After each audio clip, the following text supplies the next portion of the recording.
Yesterday you overheard our conversation, didn't you?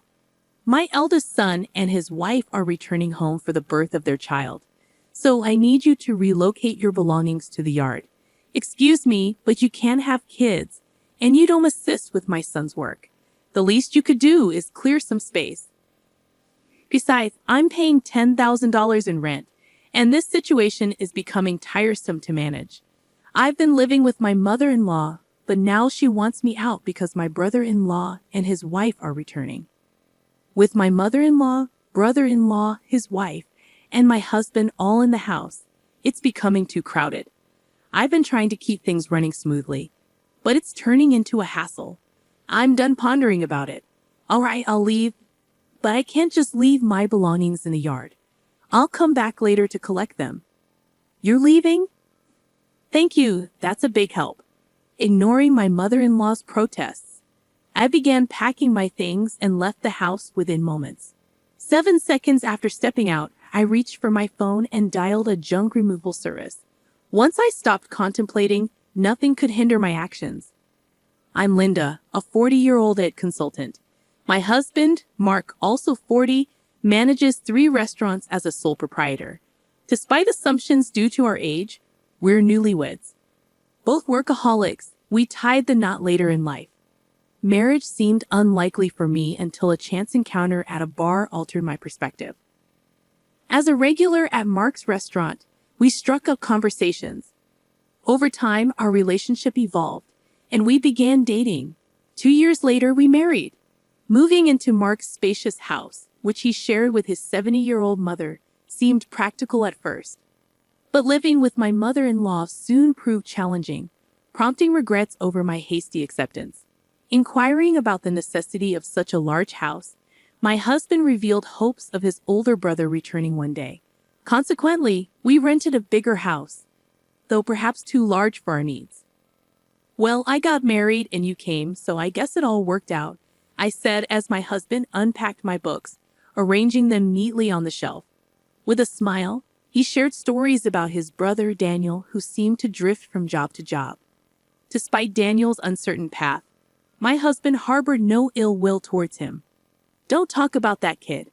What if he really comes back? My mother-in-law's voice interrupted, appearing at the doorway, casting a shadow over what would soon be my office. It was evident she held a dim view of him, unlike my husband. It was understandable for a mother to harbor reservations about her eldest son's lack of responsibility. However, I couldn't shake the worry that someday my husband and mother-in-law might clash over Daniel. I'm not too fond of you either, Mom. Come on, we're going to live together now, so stop saying things like that. I intervened, hoping to diffuse any tension. She walked away with a soft padding sound of her slippers. I'm sorry. I'll talk to her, my husband offered. It's okay. I got a similar talk when we met for the wedding. I'll work on building a relationship with your mother as we live together, I assured him, placing a book on the shelf from his paused hands. It seemed my age, 40, was a sore point for my mother-in-law. While not impossible to have children at this age, it presented challenges. Daniel, Mark's elder brother, unmarried and childless, added to her disappointment. In her eyes, I failed to fulfill the traditional wife role, much like Daniel as the eldest son. Despite her initial coldness, our married life began.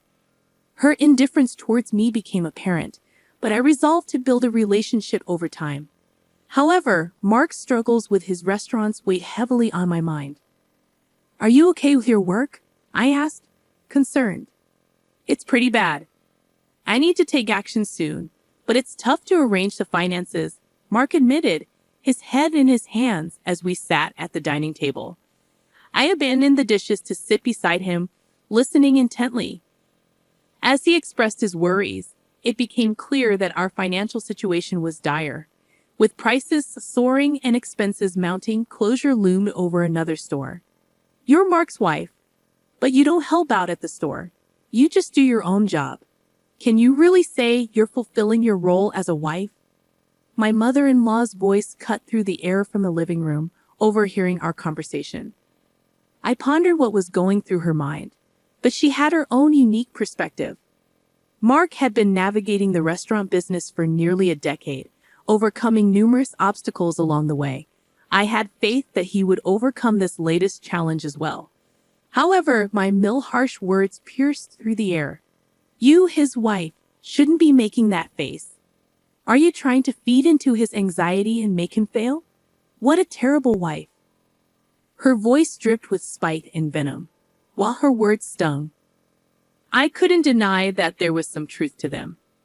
Instead of letting her words discourage me, I chose to take them as motivation to support Mark even more fervently.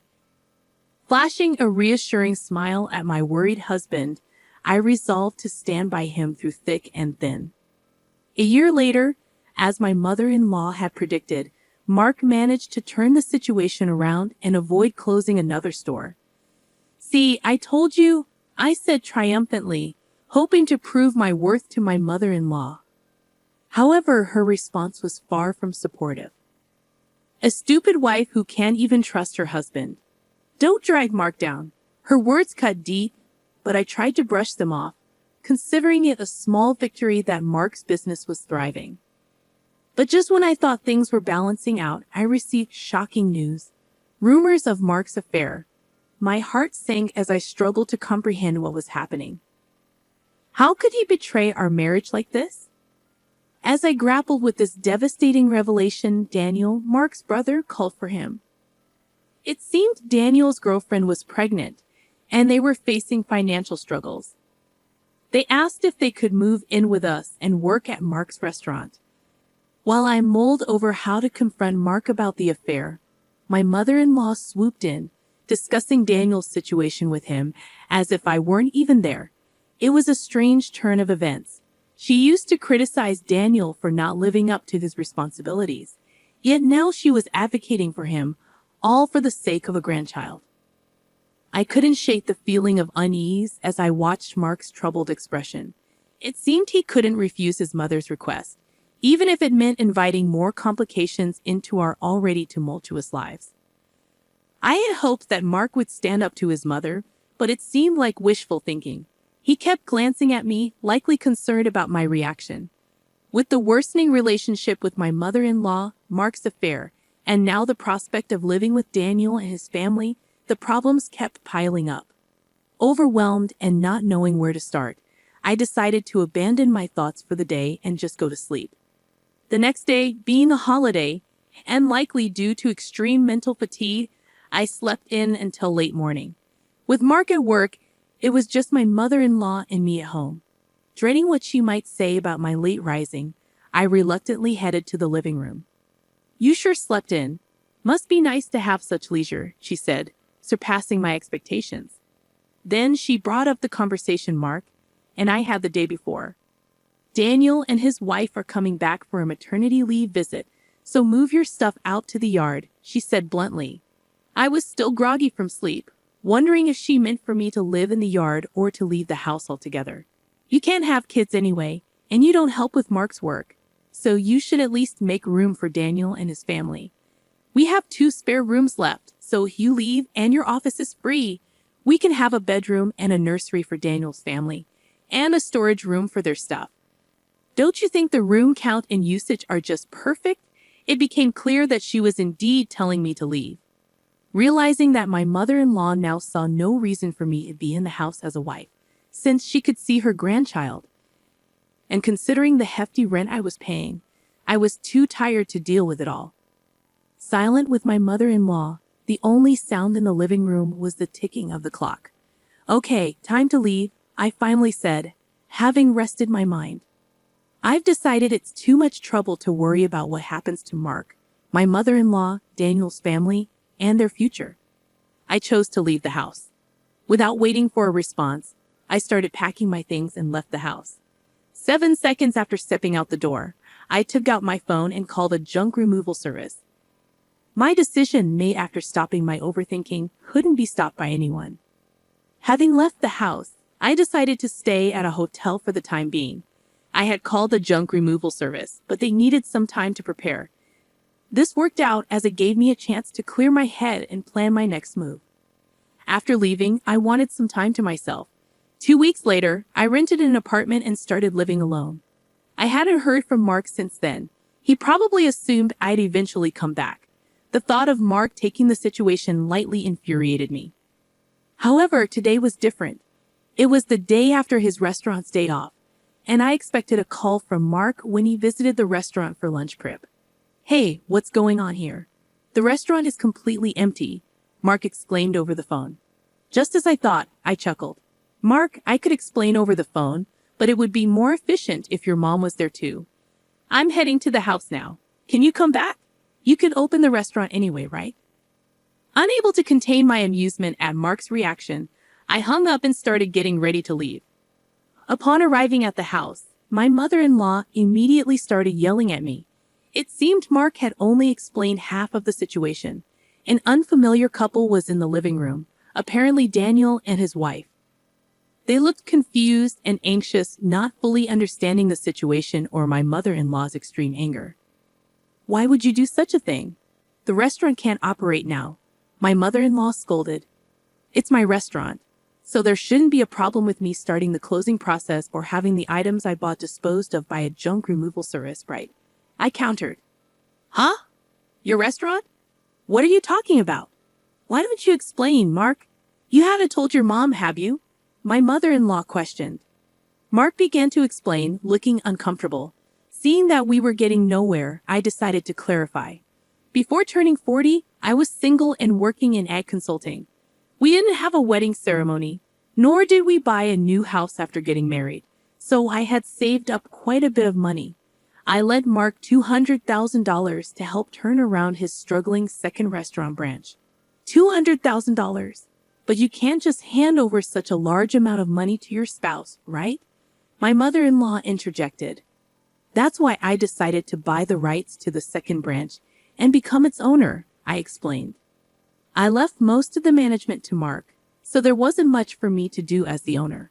The only change was that Mark shifted his focus from the main branch to the second one for its recovery when Mark's restaurant was in crisis. I felt it was imperative to show my support alongside Mark. It was when my mother-in-law scolded me for not displaying enough trust in my husband that I made the decision to back Mark wholeheartedly. My form of support came in the form of the money I had saved during my single years. "Mark, is this true?" my mother-in-law asked, her tone tinged with disbelief. "Yeah, it's true," Mark confirmed. "She said it was okay if I failed and wasted the $200,000. She gave me the money, but since it was such a large amount, if it was going to fail anyway, she suggested becoming the owner.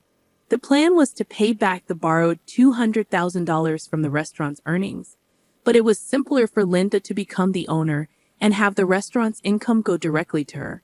It also meant that she could decide whether to close the restaurant or not." "That's a lie." "Can something like that really happen?" my mother-in-law exclaimed. Understanding her skepticism, I decided to provide some evidence. I spread documents like the business license transfer of rights agreement and lease agreement on the table, proving that I was the owner of the restaurant. My mother-in-law's face turned red as she confirmed my name on those documents. "Why didn't you say anything about this? You always talked about how you believed in Mark and how the restaurant was recovering, right?" she demanded. "Even before we got married, you always encouraged Mark like that. He felt pressured by your words but tried to live up to your expectations. Not wanting to disappoint you as the head of the household, he's pretty cold to people like me and Daniel who don't fulfill their roles, right? That's why Mark couldn't tell you he borrowed a large sum of money from me. He could have just told me," I explained. "Mom, Linda, I'm sorry. This situation is my fault for not being decisive enough. If I had managed the restaurant well from the start, Linda wouldn't have had to lend me money. And if I wasn't such a weakling, I could have told you the truth," Mark interjected. Mark and my mother-in-law apologized, and it seemed as if everything was resolving nicely. However, I wasn't satisfied, and the discussion was far from over. "That's a misunderstanding. I'm far from being satisfied, and the discussion is far from over. Let's settle this matter next," I declared, handing Mark divorce papers. "Why divorce? This is supposed to be a reconciliation, right?" Mark protested in shock. "Don't just assume we've reconciled. You might think it's a secret, But I know about your affair with the part-timer. All the part-time workers knew about it too, I said firmly, displaying an image on my smartphone. Wait a minute. Closing the second branch and a divorce? What's going to happen to the rent for this place? My mother-in-law's voice shook. I haven't mentioned that yet. I've been paying the entire rent of $10,000 a month for this house. Is that also true? I inquired, directing my gaze at Mark. His shoulders slumped, confirming the truth of my words. It's true. When the restaurant's revenue started falling, Linda started paying half of it. But as revenue continued to drop, the amount she had to cover increased. Eventually, I ended up paying it all, $10,000 a month. It's the same as my salary, so I paid all the rent. And Mark covered other living expenses like food and utilities. Mark explained, his voice tinged with resignation. So if Mark gets divorced and only has the main restaurant left, obviously living here won't be an option anymore, I stated matter-of-factly. The weight of my words seemed to deflate both Mark and my mother-in-law, as if they had just finished an exhausting boxing match. Daniel and his wife, now somewhat understanding the situation, hesitantly joined the conversation. What does that mean? We came back here and can't live here? Sorry, Daniel, I expressed sympathetically. Right now, I don't have the means to help you with a restaurant or a house. Come on, do something. We're having a baby. At least give me a job, Daniel pleaded desperately. We have enough part-time workers. In fact, we need to cut down on staff costs. Mark will work hard, so just wait a bit longer, I interjected, trying to maintain some sense of order. That's what I'm talking about. Stop saying things like that, Daniel, Mark protested, frustration evident in his voice. As the argument escalated, it became clear that the future was uncertain for everyone involved. Witnessing the brothers dispute over their mother, the mother-child relationship also deteriorated. Now, Mark and his mother were living together reluctantly in a smaller apartment, hardly talking and creating an awkward atmosphere. After the divorce, I first dealt with closing down the restaurant.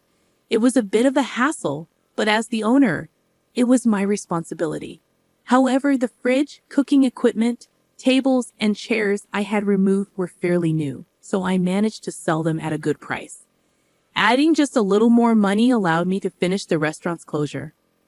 Though it was a brief period, being a restaurant owner and handling its closure was an experience. I believe these experiences will be useful in my consulting work someday. I guess work suits me better than marriage. Convinced of this, I continue to work hard. Today, after the tumultuous events that unfolded, the conclusion of this saga brought a mix of resolution and uncertainty. The revelation of the true ownership of the restaurant, coupled with the exposure of Mark's affair, exposed the fractures in the family. The decision to close the second branch of the restaurant added a layer of financial stress and uncertainty about the future. Despite the apologies, it became clear that reconciling the strained relationships would be a complex and ongoing process. The introduction of divorce papers, a decisive move by Linda, added another layer of complexity to this situation. The betrayal of trust, both in the marriage and the business, became a pivotal point that left the characters grappling with the aftermath. As the fallout extended to Daniel and his family, the once close ties between the brothers strained, revealing the fragility of familial bonds under pressure. The uncertainty about living arrangements and financial stability left everyone involved facing an uncertain future. The emotional toll of the conflicts was palpable, as seen in the strained relationships and the awkward atmosphere that settled over the characters.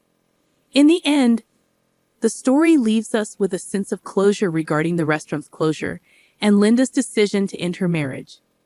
However, it also leaves many questions unanswered about the characters' futures and whether they can rebuild their lives and relationships after the storm that shook the foundations of their family. The resolution, while bringing some clarity, marks the beginning of a new chapter for each character as they navigate the aftermath of the choices made and the consequences faced.